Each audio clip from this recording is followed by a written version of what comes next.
Macho ya Wajerumani yalikuwa yote yanatazama Berlin katika bunge ambako wabunge wamepitisha mpango wa kulegeza sheria za katiba,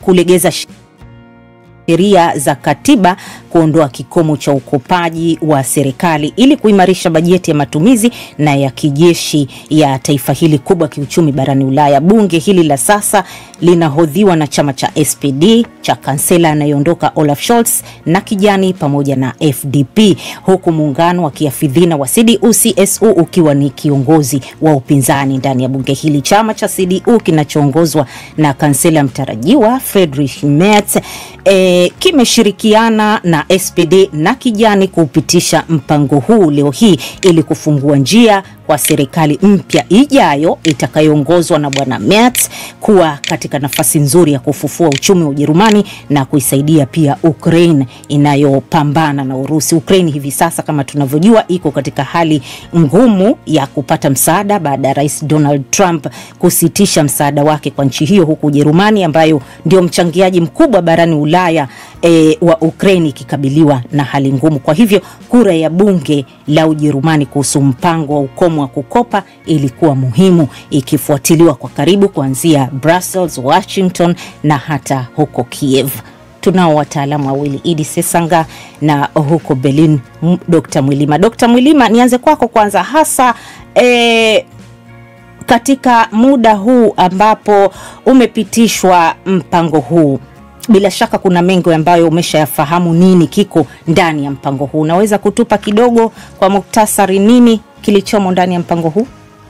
Katika mpango huu kilichopo ni kwamba linapokuja kwenye swala zima la ulinzi, ina maana huu ukomo wa kukopa utakuwa umetolewa. Hiyo inamaanisha kwamba kansela ajaye Friedrich Merz atakuwa na uwezo wa kufanya matumizi yoyote kwenye upande wa ulinzi.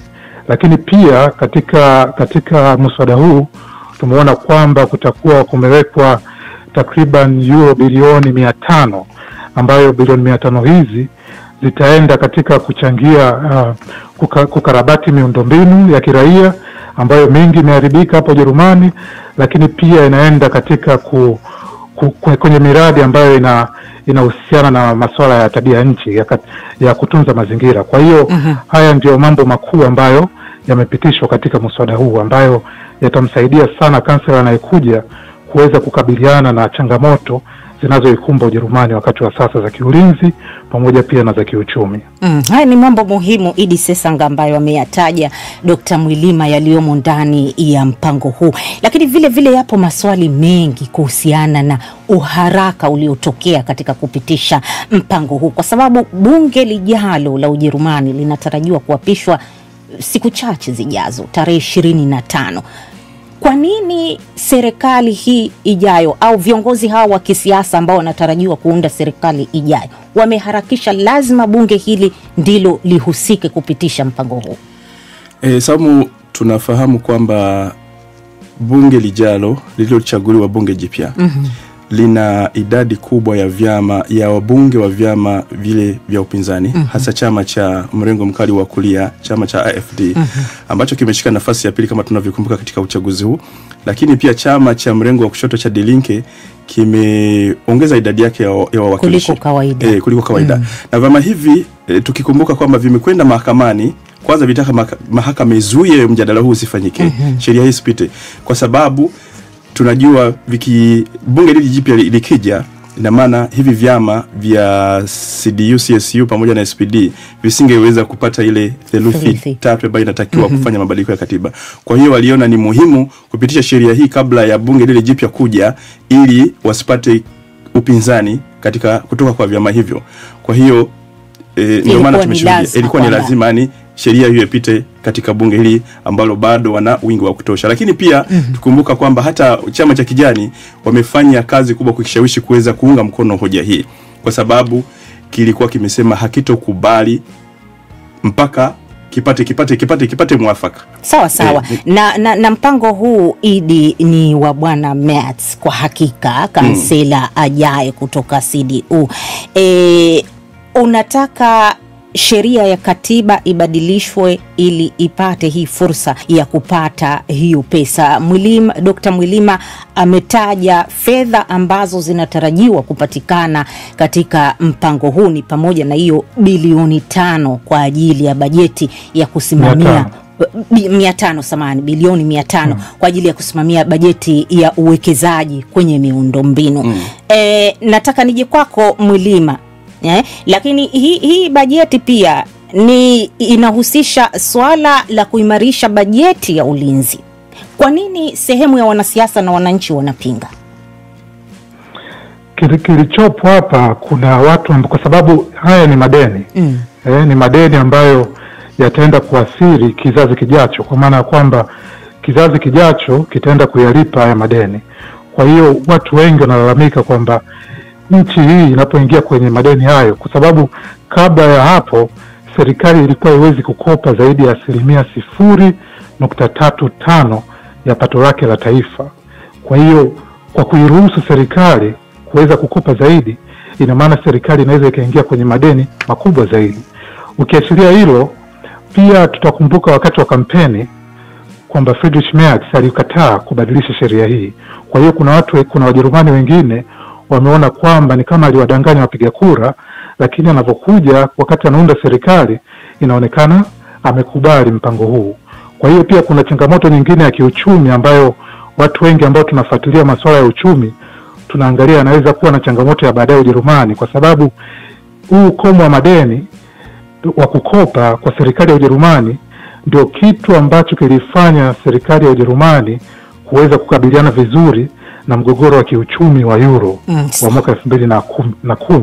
Lakini sasa serikali inaporuhusiwa kukopa zaidi, kuna hatihati katika masoko ya kifedha ya kimataifa kupelekea kwamba hizi hati fungani za Ujerumani zinaweza zikawa na riba kubwa. Kwa hiyo mkopo huu ukalipiwa kwa fedha zaidi. Kwa hiyo kuna changamoto. Sawa.